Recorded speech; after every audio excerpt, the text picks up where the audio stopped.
প্রিয় শিক্ষার্থীবৃন্দ, তোমাদের সকলকে লেট ঈদ মোবারক। ঈদ পর্ব শেষ করে আমরা আবার ক্লাসে এসেছি। আশা করি আমাদের ক্লাসগুলো তোমরা মনোযোগ দিয়ে দেখবে এবং সেই অনুযায়ী নিজেদেরকে প্রস্তুত করবে। নিঃসন্দেহে আমাদের ক্লাসগুলো তোমাদের প্রস্তুতির জন্য খুবই সহায়ক হবে। আসো, আমি আজকে একটা টপিক নিয়ে উপস্থিত হয়েছি, আর আজকের আমার আলোচ্য বিষয় কমপ্লিটিং সেন্টেন্স। আসো আমরা এই কমপ্লিটিং সেন্টেন্স নিয়ে আজকে আলোচনা করব। প্রিয় শিক্ষার্থীবৃন্দ, কমপ্লিটিং সেন্টেন্স এই পাঠটা আয়ত্ত করতে হলে আমাদের সেন্টেন্স সম্পর্কে পুরোপুরি ধারণা দরকার। আমরা যদি একটা সেন্টেন্সের বিভিন্ন অংশগুলো ভালো করে জানি, সেন্টেন্সের মধ্যে কতগুলো শর্ত দেওয়া থাকবে, সেই শর্তগুলো পূরণ করতে হবে এবং সেই শর্ত পূরণ করতে পারলেই আমরা যে ওয়ার্ডগুলো ব্যবহার করব বা ফ্রেজগুলো ব্যবহার করব, তাহলে আমাদের সেন্টেন্সগুলো কমপ্লিট হবে। আর এই কমপ্লিটিং সেন্টেন্সের ক্ষেত্রে কিছু কিছু নতুন নতুন ধারণা আসবে, সেই ধারণাগুলো আমাদের আয়ত্ত করতে হবে। আসো তাহলে আজকে আমাদের আলোচ্য বিষয় কমপ্লিটিং সেন্টেন্স। প্রিয় শিক্ষার্থী, তোমাদের প্রশ্নপত্রে এভাবে 10টা সেন্টেন্স দেওয়া থাকবে। 10টা সেন্টেন্স যে গ্যাপ আছে সেই গ্যাপগুলো তোমাকে পূরণ করতে হবে, কিন্তু এই গ্যাপে কি বসবে সেটা নির্ভর করবে ওই সেন্টেন্সের প্যাটার্নের উপর। আমরা এর আগে সেন্টেন্সের প্যাটার্ন সম্পর্কে ধারণা পেয়েছি। আসো আমরা কমপ্লিট সেন্টেন্স করতে যে জিনিসগুলো দরকার হবে সেই জিনিসগুলো নিয়ে আমরা একটু আলোচনা করি। নাম্বার 1 আমি এখানে দেখিয়েছি, Amy called me 2 times, I had better, তারপরে দেওয়া আছে ডট। তাহলে এই ডটে কোন ধরনের ওয়ার্ড বা ফ্রেজ বসবে আসো আমরা দেখি। তাহলে এখানে যে শর্তটা দেওয়া আছে আই হ্যাড বেটার, করাই ভালো বা করাই শ্রেয়, তাহলে সেই অর্থে আমাদেরকে যে কমপ্লিটিং সেন্টেন্সটা করতে হবে, সেন্টেন্সের যে বেসিক ফর্ম, ওই বেসিক ফর্মটা পূরণ করে আমাদের অর্থ কমপ্লিট করতে হবে। এমি কল মি 2 টাইমস, এমি আমাকে 2বার ডাকলো। I had better respond to হিম। তাহলে এখানে দেখো হ্যাড বেটার, এই হ্যাড বেটারের পর আমরা জানি ভার্বের প্রেজেন্ট ফর্ম বসে, তাহলে আমরা লিখতে পারি রেসপন্ড টু হিম। যেহেতু 2বার ডাকলো, তার ডাকে সাড়া দেওয়াই ভালো ছিল। তাহলে এখানে I had better respond to হিম। তাহলে কি ধারণাটা ক্লিয়ার হলো? আমরা কি জানলাম এখান থেকে? হ্যাড বেটারের পরে মূল ভার্বের প্রেজেন্ট ফর্ম দিয়ে শুরু করতে হয়। তাহলে আমাদের উত্তরটা কি হলো? I had better respond to him. Number B, she proceeded as though it was a matter of wonder. এখানে অ্যাজ দো, আমরা জানি যে অ্যাজ দো একটা কনজাংশন, সাবঅর্ডিনেটিং কনজাংশন, তাহলে পরে নিশ্চয়ই আমাদের একটা সাবঅর্ডিনেট ক্লজ বসাইতে হবে। আমরা তাহলে অর্থের সাথে সঙ্গতি রেখে কি বসাতে পারি? She proceeded as though she were the heroine, it was a matter of wonder. তাহলে আমরা অ্যাজ দো এর পরে কি বসালাম? She were a heroine. তাহলে শি ওয়ার এ হিরোইন এটা সাবঅর্ডিনেট ক্লজ, তাহলে এই সাবঅর্ডিনেট ক্লজ অ্যাজ দো পরে বসানো হলো। Number C, I have not decided the menu yet, let alone how strange। তাহলে এখানে যে ব্যবহারটা আছে লেট অ্যালোনের ব্যবহার আছে। লেট অ্যালোন অর্থ ভাবাই যায় না, চিন্তা করা যায় না এমন। তাহলে এখানে যে কথাটা দেওয়া আছে I have not decided the menu, এ পর্যন্ত আমি কি খাবো এটার সিদ্ধান্তই নেইনি। Let alone know the price, তাহলে আমি কি খাবো আর তার দাম কেমন হবে এটা তো ধারণা করা যায় না, কারণ আমি কি খাবো তার প্রেক্ষিতে দামটা আসবে। তাহলে আমরা লেট অ্যালোনের পরে কি বসালাম? Late alone know the price. Number D, this is the house that it is very nice. তাহলে এই সেন্টেন্সটাতে আমরা ডটের আগে কি দেখতে পাচ্ছি? দ্যাট একটা সাবঅর্ডিনেটিং কনজাংশন, তাহলে এই ডটটা পূরণ করতে হবে সাবঅর্ডিনেট ক্লজ দিয়ে। This is the house that I have bought, I have bought এটা একটা subordinate clause, it is very nice. তাহলে দ্যাট দিয়ে একটা সাবঅর্ডিনেট ক্লজ যুক্ত করা হলো, সেটা I have bought. Number E, I need to learn typewriting, if I had a typewriter. তাহলে এখানে দেখো এই সেন্টেন্সটাতে if I had a typewriter, এটা পাস্ট কন্ডিশনাল সেন্টেন্সের একটা প্যাটার্ন দেওয়া আছে, ইফ আই হ্যাড। তাহলে আমরা জানি ইফ দিয়ে যদি শুরু হয় এবং পাস্ট কন্ডিশনাল থাকে তাহলে কি পরের সেন্টেন্সটুকু লিখতে হয় উড দিয়ে শুরু করতে হয়। If I had a typewriter I would type a letter, তাহলে উড টাইপ এ লেটার। তাহলে উড টাইপ এটা হলো পাস্ট কন্ডিশনালের একটা ফর্ম নিয়ম। তাহলে আমাদের সেন্টেন্সটা কি হলো, I need to learn typewriting, if I had a typewriter I would type a letter. Number F, had I possessed a vast property, to do so is my mission. এখানে perfect কন্ডিশনের একটা শর্ত দেওয়া আছে, had I possessed a vast property I would have helped the poor. আমার যদি অধিক সম্পদ থাকতো আমি গরিবদেরকে সাহায্য করতাম।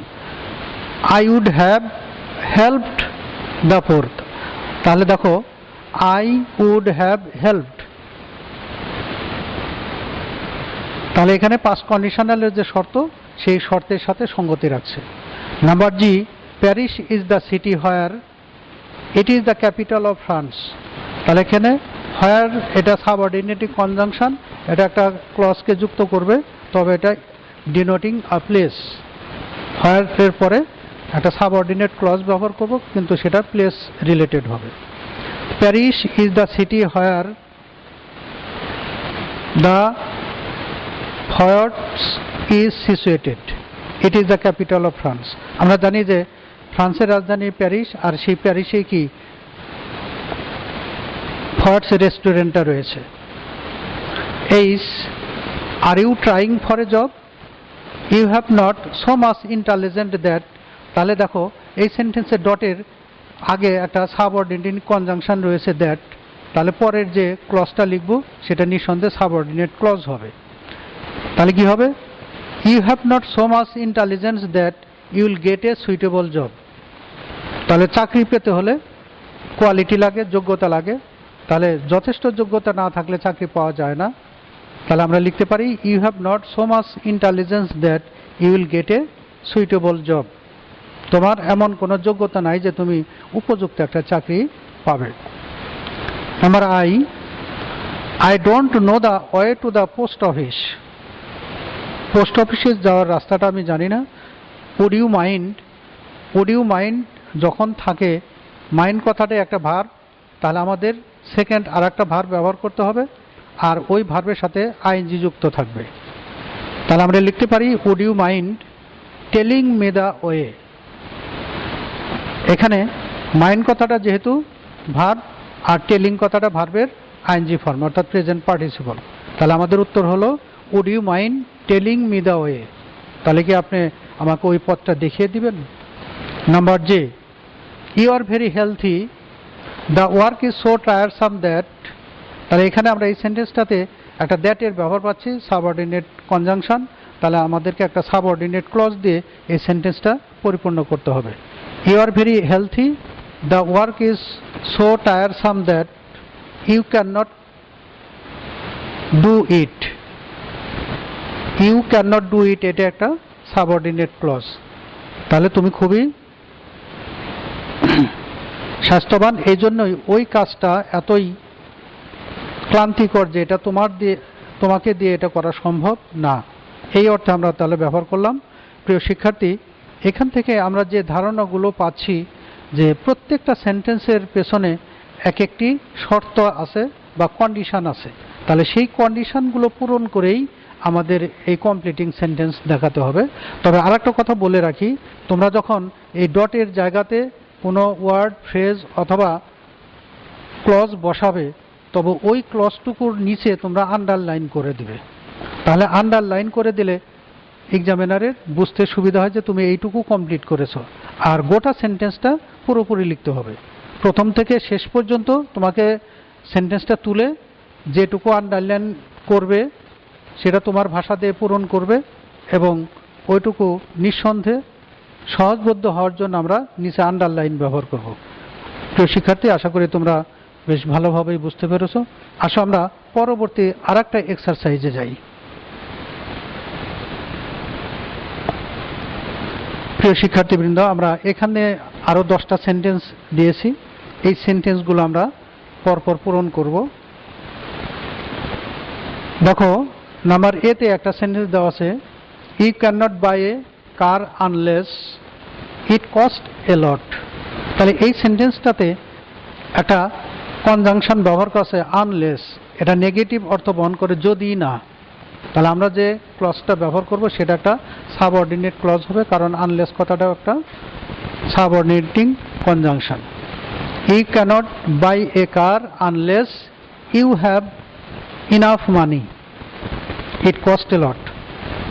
কার কিনতে গেলে অনেক টাকা লাগে, তোমার যদি অনেক টাকা না থাকে তাহলে কার কেনা সম্ভব না। তাহলে unless you have enough money. আইডিয়াটা ক্লিয়ার হলো?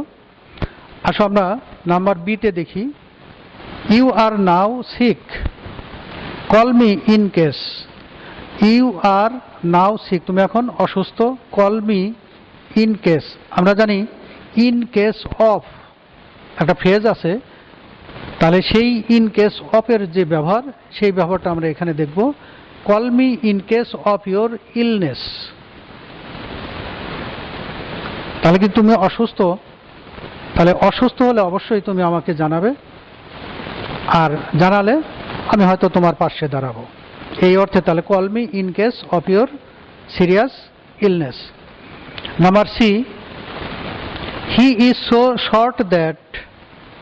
এখানে আমরা সো ডট ডট দ্যাট এর ব্যবহার দেখছি এই সেন্টেন্সটাতে। He is so short that he can not touch the roof. মানে এতই খাটো যে সে ছাদটা কোনোভাবে যে স্পর্শ করবে তা করতে পারে না। তাহলে এখানে আমরা যে ব্যবহারটা পাচ্ছি সো ডট ডট দ্যাট, এই স্ট্রাকচার বা প্যাটার্নটা আমরা পাচ্ছি। Number D, since there are no more questions to discuss. যেহেতু আর অধিক কোশ্চেন আলোচনার অবস্থা আর নেই, সিন্স দিয়ে শুরু হয়েছে সেন্টেন্সটা, জন্য বা কারণ নির্দেশ করে, তাহলে পরে আমরা একটা কন্ডিশনাল সেন্টেন্স লিখব। Since there are no more questions to discuss we can stop now. যেহেতু প্রশ্ন আর অধিক নেই, কাজে এখন আমরা আলোচনা বন্ধ করতে পারি। Number E, I work hard although, তারপরে ডট দেওয়া আছে। আমরা জানি অলদো একটা সাবঅর্ডিনেটিং কনজাংশন, তাহলে তারপরে কি একটা সাবঅর্ডিনেট ক্লজ ব্যবহার করতে হবে। I work hard although I was ill. অনেক সময় কি অসুস্থতা থাকা সত্ত্বেও বা শারীরিক অসুস্থতা থাকা সত্ত্বেও বিশেষ প্রয়োজনে কাজ করতে হয়, তাহলে এমনই একটা অর্থ বিপরীত আইডিয়া বহন করে। যে সাধারণত আমরা অসুস্থ থাকলে কাজ করি না, এখন বিশেষ মুহূর্তে যদি করতেই হয় তাহলে সেটা বিপরীত আইডিয়া বহন করে, তাহলে সেই ক্ষেত্রে আমরা অলদো কনজাংশনটা ব্যবহার করি। Number A, hardly had we started to eat when. Hardly had we started to eat when, তাহলে এই কথাটা আছে হলো পাস্ট পারফেক্ট টেন্সের প্যাটার্ন, আর হোয়েনের পরে আমাদের লিখতে হবে পাস্ট ইনডিফিনিট। তাহলে আমরা কি লিখতে পারি, hardly had we started to eat when he came. আমরা খেতে বসলাম আর সে ওই সময়টাতেই আসলো, তাহলে হোয়েনের পরে আমরা লিখতে পারি হোয়েন হি কেম, তাহলে পাস্ট ইনডিফিনিট টেন্স হবে। Number G, we are unable to go by train because of. তাহলে আমরা বিকজ অফ কোন অর্থে ব্যবহৃত, জন্যে বা কারণে, এটা প্রিপজিশন হিসেবে কাজ করে। We are unable to go by train because of shortage of time. কারণ ট্রেনে যেতে হলে উপযুক্ত সময়ে যাওয়া দরকার, কিন্তু সেই উপযুক্ত সময়ে যেহেতু স্টেশনে পৌঁছতে পারিনি, ট্রেনটা চলে যাবে, এটাই স্বাভাবিক, কারোর জন্য অপেক্ষা করবে না। তাহলে সেই ক্ষেত্রে আমরা কি লিখতে পারি?